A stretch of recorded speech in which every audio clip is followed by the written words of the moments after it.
ये खेरे साहब को जेब नहीं देता। मैं समझता हूँ कि शिकस्त को तस्लीम करना चाहिए और थोड़ा बर्दाश्त करना चाहिए। हसद और जलन की वजह से हमारे खेरे साहब वो अरे गैरे नत्तू खैरे के जैसे जुमले इस्तेमाल कर रहे हैं। ये तो किस्मत वाले की बात है। हम दूसरा नाम सैयद इम्तियाज़ जलील साहब का ये रखते हैं कि किस्मत वाला है, लक्की है वो शख्स जिसने एमएलए बनने के बाद एक रात गुजरी होगी, एक 24 घंटे गुजरे, वो शहर तक के जो है एमएलए थे और इफ्तार के टाइम पर हमारे लिहाज से जो है वो एमपी बन गए। तो ऐसा खुशनसीब इंसान तो महाराष्ट्र क्या पूरे हिंदुस्तान में मुश्किल से मिलने वाला है। तो दरख्त फलदार होता है, उसी पर पत्थर मारे जाते हैं। जिस फ़कीर की झोली में कुछ होता है उसी के पीछे कुत्ते लगते हैं। इसमें मेरा वक्त भी लगा है, माल भी लगा है, कुर्बानियाँ दी है, उसकी वजह से ही मुझे महाराष्ट्र का जनरल सेक्रेटरी बनाया गया है एमआईएम में। अभी हमारे साथ मौजूद है मौलाना महफूजुर रहमान फारूकी साहब, जो ऑल इंडिया मजलिस इत्तेहादुल मुस्लिमीन के महाराष्ट्र जनरल सेक्रेटरी नामजद किए गए हैं। अभी आइए हम इनसे बात करते हैं चंद सवालों के साथ। मौलाना ये बताइए, अभी जो आपकी महाराष्ट्र लेवल पर जो नियुक्ति हुई है इसकी थोड़ी सी डिटेल्स हमको बताइए। बिस्मिल्लाहिर्रहमानिर्रहीम। ऑल इंडिया मजलिस इत्तेहादुल मुस्लिमीन के कौमी सदर बैरिस्टर असदुद्दीन अवैसी साहब को मुझसे बहुत ज़्यादा अक़ीदत है, एतमाद है। उन्होंने इससे पहले भी मुझे महाराष्ट्र का जनरल सेक्रेटरी बनाया था। अभी ये दोबारा नामजदगी सैयद इम्तियाज़ जलील साहब एमपी और डॉक्टर अब्दुल गफ़ार कादरी साहब के ज़रिए से पूरे कारपोरेटरों के दरमियान में ऐलान किया गया है। अल्हम्दुलिल्लाह, अल्लाह के फजल करम से महाराष्ट्र में हमने इससे पहले भी कोर कमेटी के ज़रिए से पूरे महाराष्ट्र का दौरा करके मजलिस को मजबूत करने की कोशिश की। इलेक्शन के मौक़ों पर कई उम्मीदवारों को कामयाबी दिलाने की भी कोशिश की है और इंशाअल्लाह अज़ीज़ हमारे जहन में अब इस मरतबा में उलमाए कराम का एक विंग बनाकर पूरे महाराष्ट्र में हमको दौरा करना है और मजलिस को मजबूत करना है।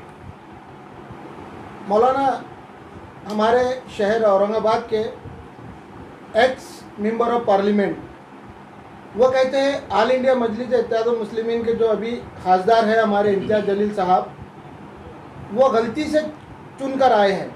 इसके बारे में आपकी क्या राय? असल में हसद और जलन की वजह से हमारे खेरे साहब वो अरे गैरे नत्तू खैरे के जैसे जुमले इस्तेमाल कर रहे हैं। ये तो किस्मत वाले की बात है। हम दूसरा नाम सैयद इम्तियाज़ जलील साहब का ये रखते हैं कि किस्मत वाला है, लक्की है वो शख्स जिसने एमएलए बनने के बाद एक रात गुजरी होगी, एक 24 घंटे गुजरे, वो शहर तक के जो है एमएलए थे और इफ्तार के टाइम पर हमारे लिहाज से जो है वो एमपी बन गए। तो ऐसा खुशनसीब इंसान तो महाराष्ट्र क्या पूरे हिंदुस्तान में मुश्किल से मिलने वाला है। तो किस्मत से बने हैं और पावरफुल हैं, उसके काबिल हैं, सलाहियत वाले हैं। लोगों ने देख लिया कि जैसे बैरिस्टर असदुद्दीन अवैसी साहब ऐवान पार्लियामेंट के अंदर जिस घन गरज आवाज़ के साथ जवाब देते हैं उससे ज़्यादा जो है, बल्कि उनके जैसा ही यानी बैरिस्टर असदुद्दीन अवैसी की तरह ही सैयद इम्तियाज़ जलील साहब छा गए हैं। और ये सब परेशान हैं बेचारे कि इधर उधर जो है उनके ऊपर इल्ज़ामात लगाना या कुछ बातें करना। तो ये खेरे साहब को जेब नहीं देता। मैं समझता हूँ कि शिकस्त को तस्लीम करना चाहिए और थोड़ा बर्दाश्त करना चाहिए। मैं आपसे आखिरी सवाल ये करना चाहता हूँ कि माजी में ऐसा सुनने में आया था कि आपके ऊपर कुछ गलत आरोप लगे हैं, क्या ये सही है या गलत है? इसकी डिटेल्स बताइए। देखिए, जो दरख्त फलदार होता है उसी पर पत्थर मारे जाते हैं। जिस फ़कीर की झोली में कुछ होता है उसी के पीछे कुत्ते लगते हैं। मेरे सिलसिले में अल्लाह के फजल से कोई इल्ज़ाम कोई साबित नहीं कर सकता। मैंने जो पाक साफ अपने मजहबी एतबार से अपना एक किरदार अपने एतबार से काम किया हूँ। मैंने एजुकेशनल एतबार से मजहबी और असरी दीनी इदारों को सब सारी चीज़ें 10-15 जो है इदारे मेरे ज़रिए से कायम हुए। और सियासत में जब आया हूँ तो मैं बेलौस हूँ, मैं अपना माल लगाता हूँ। मैं किसी से माल लेने का अल्लाह ने मुझे मोहताज नहीं बनाया है। और मैंने अल्लाह के फजलो करम से ऐसे काम किए हैं कि जिसमें मेरा वक्त भी लगा है, माल भी लगा है, कुर्बानियाँ दी है। उसकी वजह से ही मुझे महाराष्ट्र का जनरल सेक्रेटरी बनाया गया है एमआईएम में। मौलाना, चलते चलते एक सवाल ये है कि अभी हालात ऐसे है, कोरोना का दौर है, तो आप औरंगाबाद की अवाम के लिए कुछ मैसेज देना चाहेंगे क्या? मेरे गयूर मुसलमान और मेरे बिरादरान वतन तमाम औरंगाबाद के, उनसे मेरी गुजारिश है कि इन हालात में गवर्नमेंट ने जो कानून बनाया है उसको फॉलो करते हुए चलें, थोड़ी एहतियाती तदाबीर करते चलें और ज़िद में आकर के ये बीमारी कुछ नहीं है ये अपने जहन से निकाल दें।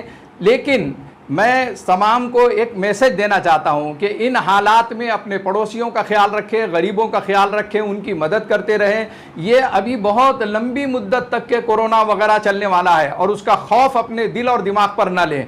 आप चलते फिरते जैसे दूसरी बीमारियों का आपने मुकाबला किया है, इसी तरीके से कोरोना का आपको मुकाबला करना है। हमारे कलेक्टर साहब और पुलिस कमिश्नर साहब ने हमको एक दो मरतबा बुलाया और बुलाने के बाद उन्होंने हमसे यानी दरख्वास्त की कि आप मजहबी एतबार से बड़े आलिम दीन हैं, तो आप अपने उलमा के ज़रिए से, इमामों के ज़रिए से, मसाजिद से भी इस बात को चलाएं कि मास्क का पहनना है, सैनिटाइज करना है, दूरी को, फासले को रखना है। ये तीनों हिदायतें उन्होंने हमको कहा, हमने अपने कौम तक के पहुंचाया है इस मैसेज को।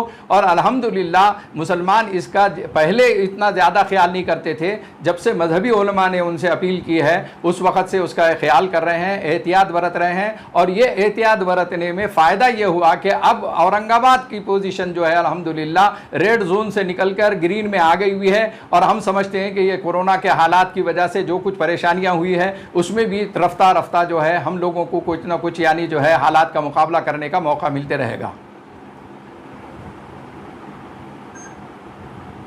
मौलाना, जैसे आप इंडिया ही नहीं, इंडिया के बाहर भी, जैसे सऊदी अरब हो गया, दुबई हो गया, मलेशिया हो गया, आपने काफ़ी बाहर का भी सफ़र किया है, तो आप कैसा मैसेज देते हैं? इंडिया के ताल्लुक से मैसेज देते हैं या सिर्फ आप मजलिस इत्तेहादुल मुस्लिमीन की तरफ से ये मैसेज देते हैं? सबसे पहली बात तो यह है कि मजहबी एतबार से, इस्लामी स्कॉलर होने के एतबार से मुझे बाहर मुल्कों में बुलाया जाता है, सेमिनारों में, जलसों में। और अल्हम्दुलिल्लाह मुझे ये शर्फ़ और एज़ाज़ हासिल है कि मैंने साउथ अफ्रीका के अंदर जो है 5 साल तरावी भी सुनाया हूँ। इस एतबार से मेरा तारुफ़ जो है बैरूनी ममालिक के अंदर भी है। और इंटरनेशनल तरीक़े से जो सरगर्मियाँ होती है इंसानों की, मुसलमानों की और दूसरे समाज की, उसमें मुझे मदऊ किया जाता है। इस एतबार से बैरूनी ममालिक के अंदर भी अल्लाह के फज़ल व करम से हमारी खिदमत जारी है। हमने पूरे मुल्क के अलावा दूसरी दुनिया के अंदर भी जाकर हमने अपने मुल्क के नाम को रोशन किया है। औरंगाबाद और परभनी के नाम को हमने रोशन किया है। लोग कहते हैं कि परभनी क्या है, तो मैं उनसे कहा करता हूं कि वर्ल्ड में जर्मनी और इंडिया में परभनी। इस एतबार से हमने जो है अपने मुल्क का नाम रोशन किया है। आलमी एतबार से इंटरनेशनल क़िरात के मुकाबलों में मैंने अल्लाह के फज़ल व करम से 3 मरतबा हिस्सा लिया हूँ।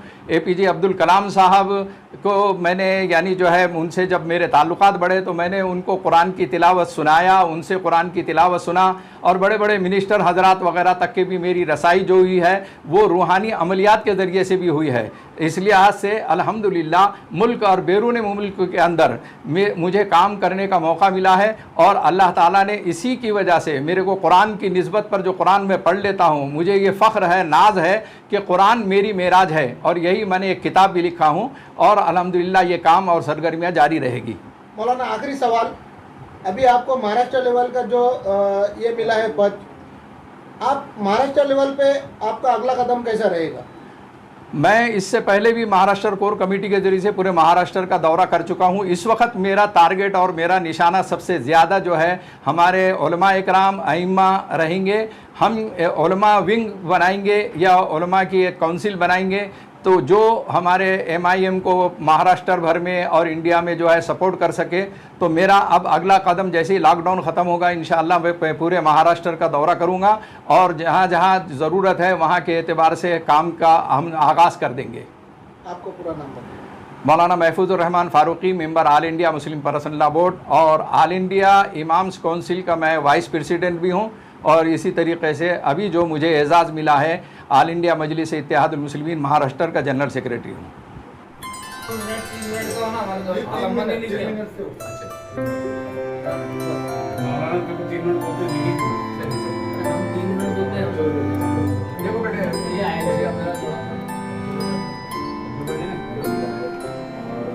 मुश्किल हो जाता है कि